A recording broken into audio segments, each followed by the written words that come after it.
Тәуелсіздік күнінде Жаңаөзен қаласында жаппай тәртіпсіздіктің орын алуы елдігімізге сын. Егемендігіміздің мерейлі 20 жылдығында жергілікті халықтың тыныштығын бұзып, бейбіт тұрғындар мен тәртіп сақшыларының өміріне қауіп төндірген қылмыстық топты анықтап, оларды қатаң жазалау керек дейді қоғам қайраткерлері. Қазақстандықтардың Жаңаөзендегі жағдайға қатысты пікірі келесі бейнематериалымызға арқау болмақ. Жаңаөзен қаласында орын алған жағдай барлық қазақстандықтарды алаңдатуда. Еліміздің қоғам қайраткерлері отанын сүйген азамат тәуелсіздіктің 20 жылдығында мұндай өрескелдікке жол бермес еді. Бұл сыртқы қылмыстық топтардың әрекеті деп есептейді. Ызақордың іштар дейді, өз қарабастың қамы үшін елді араңдатуға жасап жүрген тіршіліктерін жол бермеуіміз керек. Себебі бүгін күні біз байқағанымыз, бұл барлық жасалып жатқан шаралар бұл бірінші кезекте сол жердегі жұмыс істеп жатқан мұнайшылардың қамы емес, бұл бір топтың ұйымдастырып жатқан мынау елдегі бүгін татулыққа, елдегі ауызбіршілікке қарсы жасалып жатқан нәрсе. Кім болса ол болсын, жұмысшы болсын, сырттан келген адам болсын, іштегі адам болсын, бәрібір. Бірақ шынымен де тыныш жүрген халыққа тас алып, таяқ алып, анау коктейль молотов дейді, бензин құйылған бутылкамен мысалы үшін киіз үйлерді өртеу, сол сияқты тыныштықты жалпы елдегі осындай мейрамның алдында жағдайдың мысалы үшін барып ушықтыру, менің ойымша қай тұрғыдан қарағанда да, адами заң тұрғысынан қарағанда, мемлекеттің заң тұрғысынан қарағанда да ол қиянат. Қазақ халқы 3 ғасыр бойы армандаған тәуелсіздігінің 20 жылдығын тойлап жатқан кезде белгілі бір топ адамдар билікке қарсы шығып, әкімшілікті жағып, қонақ үйді жаққан, бірнеше басқа да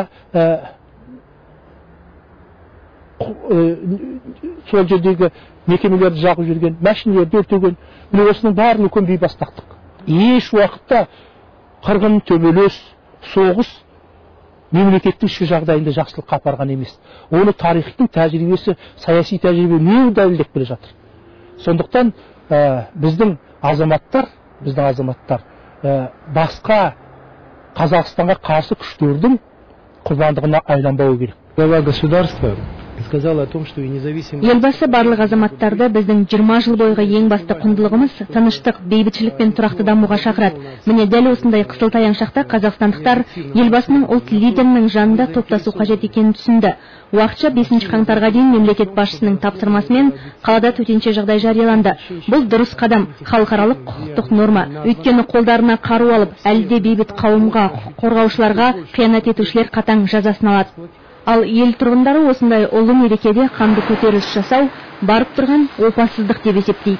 Енді мынау тәуелсіздігіміздің 20 жылдығынан тұспа-тұс Жаңаөзен қаласындағы бұл оқиға жалпы қоғамды дүр сілкіндірген, елді елең еткізген оқиға болды. Жалпы қай уақытта да мемлекет үшін әлеуметтік саясат өте бір нәзік сала болып есептелінеді. Оның үстіне бұл оқиғаның сыртында жергілікті әлеуметтік жағдайды пайдаланған сыртқы күштер немесе қазіргі билікке риза емес топтарда болуы ғажайып емес деген ой алаңдатады. 20 жылдық мейрамды бүкіл халық енді сондай көтеріңкі көңілде жүргенде анадай істегенін білмеймін, енді бір адамшылыққа, бір жақсылыққа жатпайды деп ойлаймын. Жатпайды енді. Ойлаймын емес, жатпайды ол. Ондай істеуге болмайтын сияқты. Айтатын тілектер болса былай енді айтып нетуге болады ғой енді. Құдайға шүкір қазір жағдайымыз жаман емес сияқты. Енді кезінде пенсияда зарплата ала алмай жұрт дейтін осы базар кезіп, осы мына шет жаққа шығып кетіп қызмет іздеп жүрді ғой. Енді оған қарағанда қазір шүкіршілік қой. Енді мына Киргизия, мына нелер әр халықтар енді әр қаңғып жан-жақта жұмыста жүр емес пе? Оған қарағанда қазір біздерде енді завод фабрикалар жұмыс жасайды. Енді жалақыны аз дейтін шығар, енді білмейміз басқа енді қандай нелер бар екен. Жеке пікірім, ол Жаңаөзендегі болған жағдай, ол бір дұшмандардың халықты бұзу үшін, мемлекетімізді бұзу үшін қылған әрекеттері. Соның үшін де біз енді осындай мемлекетте тұрарақ, осындай жағдайды ешқашанда ондай нәрсеге жол бермеуіміз керек. Біздің тыныштығымызды ешкімге де бұзуға жол бермеу керек. Қазақстан халқының арасындағы бірлік, достық, ынтымақ сол жетістіктерге жеткізетін нәрсенің тірегі. Соның үшін де біз бірлігімізді әрқашанда ойдағыдай қадағалап, әрқашанда бірлігімізді жоғалтпайтын жағдайда болуымыз керек. Бұл Жаңаөзендегі бұл енді жаңа бұзақылардың тіршілігі. Бұған енді халық болып, ел болып, басшылар болып айту керек. Мұндай жасауға болмайды. Мейрам кезінде тәуелсіздігіміздің қолға жетіп отырған 20 жылын тойлап атқан кезде мұндай жаңағы жағдайлар өте қиын болып жатыр бұл. Осы бейбіт заманда еліміз, халқымыз жалпы аманшылық жағдайда, оның үстінде мына тәуелсіздік мерекесінің тұсында осындай бір келеңсіздік жағдайдың болғаны бәріміздің қабырғамызға батты. Елдің амандығы, елдің берекелілігі бұл халыққа бұдан басқа еш нәрсе керегі жоқ. Сол ағайындарға өздеріңіз бір сабырлық танытып, елдің келешегіне, өздеріңіздің қолдарыңыздағы өсіп жатырған ұл қыздарыңыздың болашағына алаңдап, солардың өмірі бір тыныш өтсе екен дейтін ата-анасыздар ғой.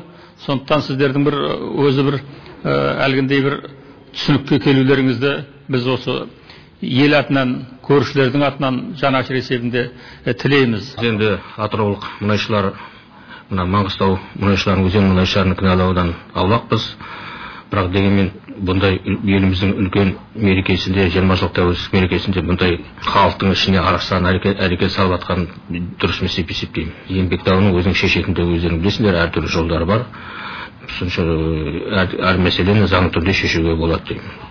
Мынау Жаңаөзенде болған өкінішті оқиғаға біздің қызылжарлықтар шын мәнінде рейш білдіріп отыр.